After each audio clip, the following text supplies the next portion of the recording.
Halo, selamat pagi anak-anak.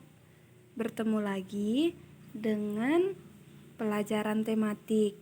Hari ini kita akan masuk subtema 3 pada tema 7.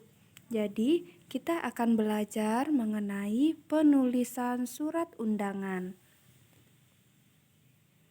Surat undangan merupakan surat yang berisi pemberitahuan dan permintaan kesediaan seseorang atau pihak untuk menghadiri suatu acara atau kegiatan.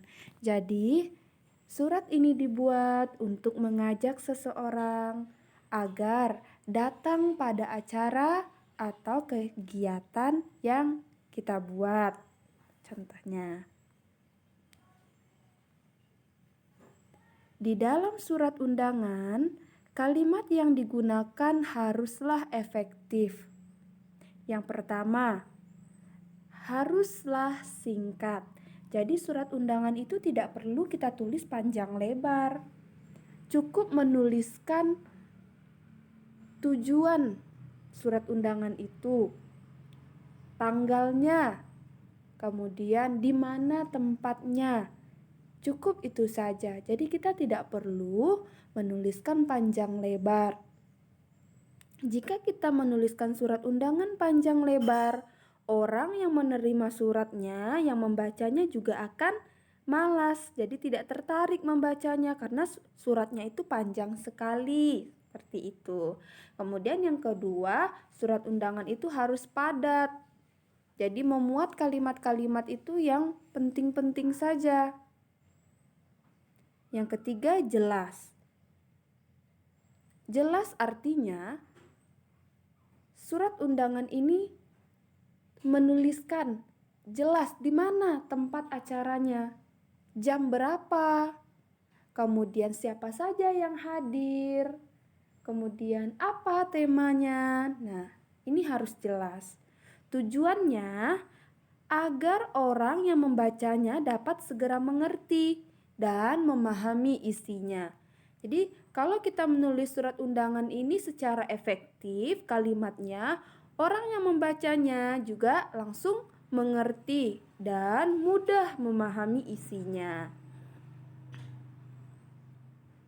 Anak-anak, surat undangan ini dibagi menjadi 3. Yang pertama ada surat undangan resmi, yang kedua ada surat setengah resmi, dan yang ketiga ada surat undangan tidak resmi. Surat undangan resmi merupakan surat undangan yang mengatasnamakan sebuah instansi atau organisasi dan kedinasan. Jadi surat undangan ini dikirim oleh sebuah instansi kepada instansi lain. Contohnya, misalnya sekolah Asoka mengirimkan surat undangan kepada sekolah SDN Negeri 52 misalnya. Atau contoh lain, kalau kedinasan misalnya Wali Kota Singkawang menuliskan surat undangan pertemuan kepada Dinas Pekerjaan Umum Kota Singkawang. Nah, ini contoh surat resmi. Kemudian yang kedua ada surat setengah resmi. Merupakan surat undangan yang mengatasnamakan perorangan, artinya mewakili dirinya sendiri, yang ditujukan kepada boleh perorangan ataupun instansi dan organisasi. Surat undangan setengah resmi artinya surat undangan yang tidak perlu menuliskan kop surat. Jadi tidak seresmi surat undangan tentang kedinasan tadi, berbeda. Kemudian surat undangan setengah resmi ini contohnya, misalnya Pak RT mengirimkan surat undangan kepada masyarakat. Nah, ini surat undangan setengah resmi. Contoh lain misalnya seorang kepala desa mengirimkan surat kepada Karang Taruna yang ada di desanya. Itu contoh surat undangan setengah resmi. Kemudian yang ketiga ada surat undangan tidak resmi. Nah, surat undangan tidak resmi ini biasanya menggunakan kalimat yang menarik. Kalimatnya yang mengajak. Jadi tidak resmi ini surat undangannya tidak menggunakan kata-kata atau kalimat yang formal. Karena surat undangan tidak resmi merupakan surat undangan yang mengatasnamakan perorangan dirinya sendiri yang ditujukan kepada orang lain untuk sebuah kepentingan. Misalnya, contohnya adalah surat undangan ulang tahun, surat undangan pernikahan. Nah, seperti itu. Ada contoh surat resmi. Ini ada contoh surat resmi, yaitu organisasi sekolah. Jadi ini ada OSIS SMA Negeri 1 Tanjung. Ini dia menuliskan surat. Suratnya berisi ajakan untuk menghadiri sebuah acara pentas seni yang diadakan pada tanggal 29 September pada pukul 10 waktu Indonesia Barat di ruang OSIS SMA Negeri 1 Tanjung. Nah, contoh surat resmi ini ada kop suratnya, ada kop surat artinya siapa yang mengirim, instansinya yang mana, sekolah apa atau dinas mana. Nah, ini. Kemudian ada contoh surat setengah resmi. Contoh surat setengah resmi tidak perlu menggunakan kop surat atau kepala surat. Langsung menuliskan saja kepada siapa suratnya akan dikirim. Kemudian hari, waktu, tempat, dan keperluan mengirim surat untuk apa dituliskan. Dan yang terakhir siapa pengirimnya. Nah, ini sudah jelas. Kepada saudara Sumardi di tempat. Salam. Dengan ini mengharapkan kehadiran saudara pada hari Kamis 10 Agustus 2016.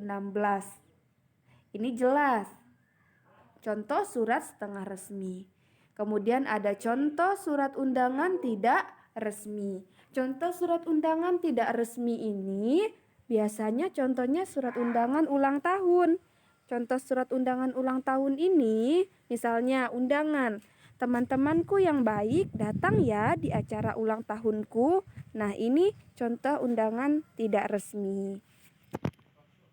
Nah, ada bagian-bagian surat. Yang pertama ada kepala surat, yang kedua ada nama dan tujuan surat, yang ketiga ada salam pembuka, yang keempat ada isi surat, dan yang terakhir ada bagian penutup. Bagian-bagian surat ini biasanya ada pada surat resmi, karena surat setengah resmi dan surat tidak resmi tidak menggunakan bagian-bagian surat seperti yang ada pada layar yang kalian lihat. Nah, Ibu jelaskan satu persatu.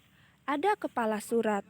Kepala surat bertujuan untuk menunjukkan lembaga atau dinas yang mengirim surat tersebut dan menandakan bahwa surat itu benar-benar dikeluarkan oleh lembaga yang menulis surat. Kemudian, nama dan tujuan surat berisi nama dan alamat tujuan dikirimnya surat tersebut. Nah, Ibu contohkan. Nah, ini tadi organisasi siswa intrasekolah, ini merupakan kepala suratnya. Kemudian yang terhormat Saudara Ivan Pratama, ini yang ini. Nah, di tempat ada nama dan tujuan surat. Kemudian yang C ada salam pembuka, adalah bagian awal isi surat. Nah, salam pembuka nih ada di sini. Nih, ada dengan hormat. Nah, ini merupakan salam pembuka. Kemudian yang keempat ada isi surat. merupakan bagian penting karena berisi maksud dan tujuan dari sebuah surat. Nah, ini sehubungan dengan akan diselenggarakannya acara pentas seni.